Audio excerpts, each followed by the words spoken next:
সন্ধ্যায় একটা কাজে বাইরে গিয়েছিলাম। সেখানে যেয়ে আমার দই ফুচকা খেতে ইচ্ছে করলো। তারপর হচ্ছে একটা দই ফুচকা নিলাম এবং সাথে কোক তো অবশ্যই থাকতে হবে। এটা চাহিদার থেকে অনেক বেশি হয়ে গেছিল। পরে খুব অস্বস্তি হচ্ছিল। তারপর বাসা থেকে কিন্তু আমি খেয়ে গেছিলাম হচ্ছে শসা, টমেটো, কাঁচা পেঁয়াজ, কাঁচা মরিচ, সরিষার তেল দিয়ে চানাচুর মাখা। এটা হচ্ছে বাদামালা যে চানাচুরটা থাকে ওইটার সাথে একটু লেবু যদি আপনি রস করে দিতে পারেন।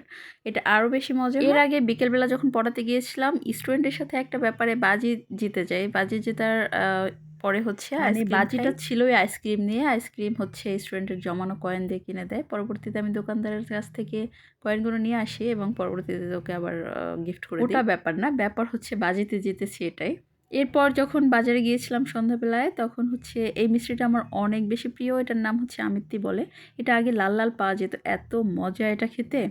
আমার মনে আছে একটা সময় আমি প্রায় সারাদিনই মিষ্টি খেতে পারতাম, মানে এত মিষ্টির পোকা ছিলাম আমি। এই জন্যই আমি হয়তো বা ওজন টোজন কমাতে পারি না, অবশ্য ট্রাইও করি না, যা ভালো লাগে তাই খেতেই থাকি। ব্যাপার না, একদিন তো মরেই যাব। Thanks for watching.